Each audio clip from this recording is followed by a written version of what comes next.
Hi guys, welcome back to my channel. इस video में हम लोग numerical problem 5 non trading organisation का करेंगे। अगर आपको पूरे कोर्स के लिए खुद को इनरोल करना है तो चैनल को सब्सक्राइब करके आप खुद का इनरोलमेंट कंप्लीट कर सकते हो। यहाँ पे देखो, अपने को पीएल गिवन है, opening closing balance sheet given है, अपने को सिर्फ कैश बुक बनाना है। ठीक है, तो स्टार्ट करते हैं। यहाँ पे देखो, सबसे पहले प्रोविजन गिवन है। ठीक है, प्रोविजन यूज, ये हम भी जानते हैं कि अगर ओपनिंग क्लोजिंग दिया हो तो पीएल में यूज्ड आता है, तो यहाँ पे वही उन्होंने निकाला है। ओपनिंग स्टॉक, परचेज और क्लोजिंग स्टॉक। देखो, opening stock closing stock cash book में कभी नहीं आएगा, तो इसका कोई रोल नहीं है। यहाँ पे देखो, परचेज गिवन है और यहाँ पे देखो क्रेडिटर दिया हुआ है, हाँ या ना। परचेज गिवन है और क्रेडिटर का ओपनिंग क्लोजिंग गिवन है, तो हमने कितना क्रेडिटर को पे किया ये पता चल जाएगा, हाँ या ना। अब मैं आपको बताती हूँ कि थोड़ा इसमें गलती है। जैसे ओपनिंग स्टॉक कितना है, 20,000। Closing stock 10,000। यहाँ पे देखो ओपनिंग, यहाँ पे देखो स्टॉक 20,000, 10,000, हाँ या ना। पर यहाँ पे देखो डेट गलत है। जैसे यहाँ पे क्लोजिंग लिखा है, या क्लोजिंग नहीं होगा, ये पहले ओपनिंग होगा। यहाँ पे देखो ओपनिंग स्टॉक 20,000 है, हाँ या ना। तो 20,000 ओपनिंग स्टॉक है, तो ये होगा 31,321। और ये होगा क्लोजिंग है 10,000, तो इधर होगा 31,322। सिमिलरली ये होगा ओपनिंग और ये होगा क्लोजिंग। यहाँ पे प्रिंटिंग मिस्टेक है। जल्दी से हम लोग एक क्रेडिटर फॉर प्रोविजन का लेजर बना लेंगे।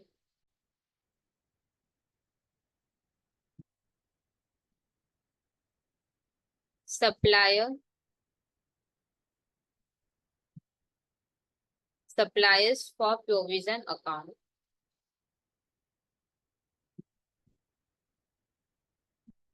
Particulars amount, particulars amount. ठीक है, क्रेडिटर क्रेडिट नेचर का होता है, तो इधर लिखेंगे बाई बैलेंस बीडी, और फिर इधर लिखेंगे टू बैलेंस सीडी। अब देखो, डूइंग द ईयर हमने खरीदा होगा क्रेडिटर से, तो बाई परचेज अकाउंट। और कुछ ना कुछ तो पे किया ही होगा हमने क्रेडिटर को, तो टू कैश के जगह to receipt and payment account. ठीक है, अब वैल्यू हम लोग पुट करते हैं। ये देखो गलत है, पहले ओपनिंग होगा फिर क्लोजिंग होगा। ओपनिंग 16,000 है, ओपनिंग है 16,000, क्लोजिंग है 20,000। ठीक है, अब देखो परचेज गिवन है 2,80,000। परचेज लिख लो, 2,80,000। टैली करो कितना हमने पे किया है, पता चल जाएगा।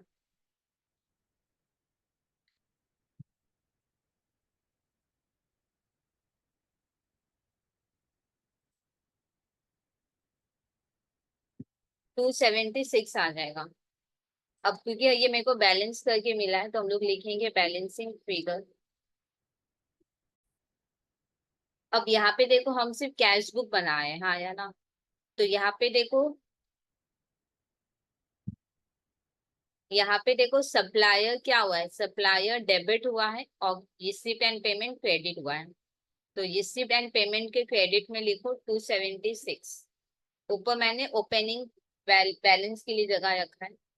यहाँ पे लिखेंगे बाई सप्लायर्स फॉर प्रोविजन। ठीक है, फिर नेक्स्ट देखते हैं क्या है। सैलरी एंड वेजेस खर्चा है, हाँ या ना।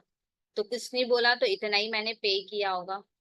तो लिखो पेमेंट में बाई सैलरी एंड वेजेस। एक बार चेक करना, सैलरी एंड वेजेस से रिलेटेड कुछ है क्या नीचे। सैलरी एंड वेजेस से रिलेटेड कुछ भी नहीं है, तो इसको ढाल दो सेकेंड कॉलम में 36,000। फिर चेक करना, सैलरी एंड वेजेस के बाद जनरल एक्सपेंस है, तो यहाँ पे हम लोग लिखेंगे बाई जनरल एक्सपेंस 10,000। फिनेस देखो क्या है, डेप्रिसिएशन दिया हुआ है इक्विपमेंट का, हाँ या ना। तो इक्विपमेंट अकाउंट बना के चेक करते हैं कि क्या है ये। एक इक्विपमेंट अकाउंट हम लोग बनाएंगे।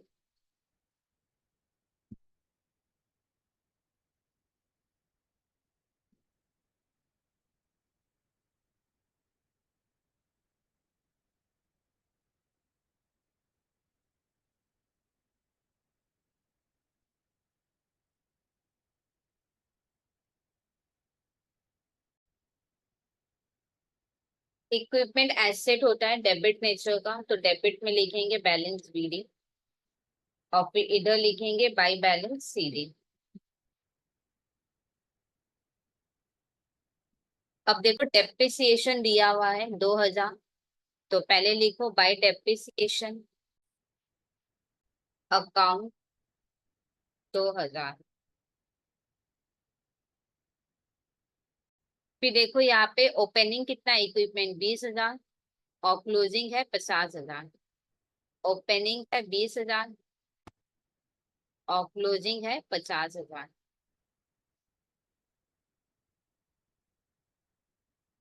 फिर और कुछ देखते हैं कि इक्विपमेंट से रिलेटेड है क्या, और तो कुछ नहीं है।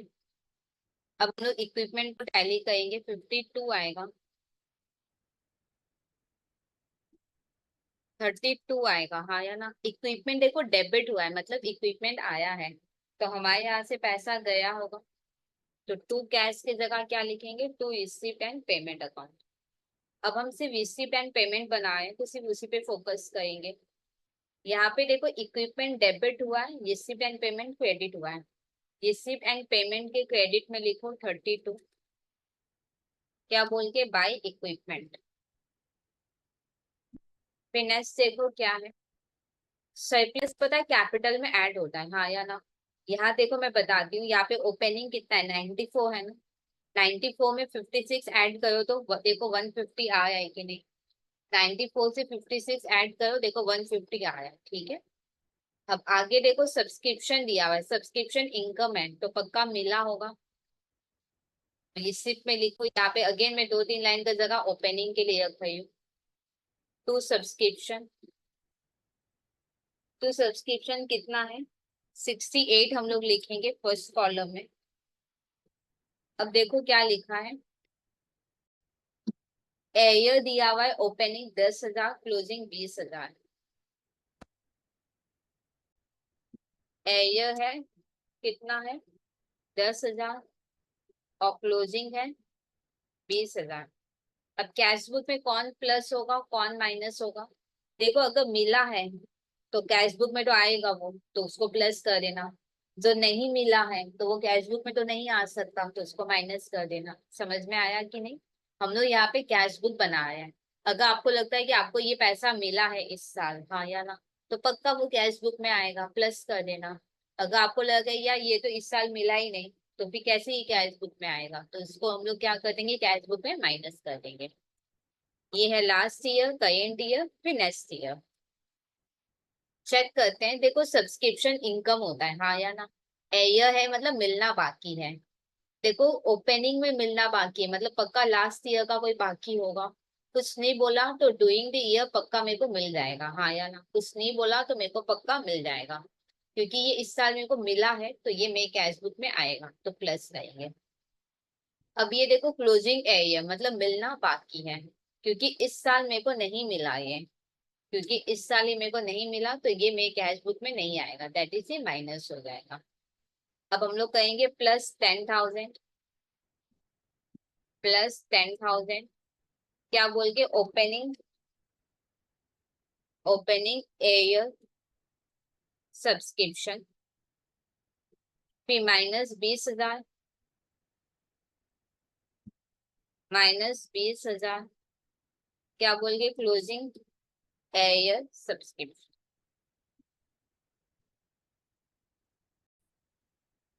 और तो देखो अपने को कोई बैलेंस शीट बनाना नहीं है, तो सब्सक्रिप्शन से रिलेटेड पॉइंट कंप्लीट हुआ। अब देखो सेल ऑफ प्रोविजन, ठीक है या नहीं। अगर मान लो यहाँ पे डेटर होता, हाँ या ना, अगर डेटर होता तो डेटर और सेल हम लोग लिखते, और फिर वहां से हमको ये पता चलता कि कितना मेरे को डेटर से पैसा मिला है, ठीक है। यहाँ पे सेल लिखा हुआ है, कुछ नहीं बोला तो यही कैश सेल हो जाएगा, ठीक है। एक बार मैं फिर बोलती हूँ, ध्यान से समझो। सपोज ये सेल है, मेरे को नहीं पता कि ये कैश सेल है या क्रेडिट सेल है, हाँ या ना। पर अगर डेटर गिवन हो तो आप समझ लेना कि ये क्रेडिट सेल है, ठीक है। तो फिर इसको हम लोग डेटर में ढाल के कितना कैश मेरे को डेटर से मिला है वो पता चल जाएगा। पर यहाँ पे देखो डेटा नहीं दिया हुआ है, इसका मतलब ये कैश सेल है, मतलब मेरे को इतना पैसा मिला है। तो ये सिर्फ में लिख 26, क्या बोल के टू सेल ऑफ प्रोविजन। फिनेस देखते हैं क्या है। यहाँ पे देखो क्रेडिटर हो गया, कैपिटल फंड मैंने समझा दिया था, ये ओपनिंग है। +56 करोगे तो 150 आ जाएगा। इक्विपमेंट हम लोग कर चुके हैं, हाँ या ना। इक्विपमेंट ये देखो हमने कर लिया है कंप्लीट, इक्विपमेंट कंप्लीटेड है। फिर ओपनिंग स्टॉक क्लोजिंग स्टॉक कभी भी कैश बुक में नहीं आता है, कोई काम का नहीं है। सब्सक्रिप्शन हो गया। ओपनिंग कैश कितना है, 60 है। ओपनिंग कैश है 60, यहाँ पे लिखो टू बैलेंस बीडी डैश देके कैश एंड बैंक, जो कि है 60,000, और क्लोजिंग भी दिया हुआ है। तो इधर लिखेंगे बाई बैलेंस सीडी डैश देके कैश एंड बैंक, जो कि है 19। अब और तो सब में कुछ नहीं है, सिर्फ अपने को टैली करना है, तो टैली कर लेते हैं। पहले सब्सक्रिप्शन का टोटल करते हैं कितना है।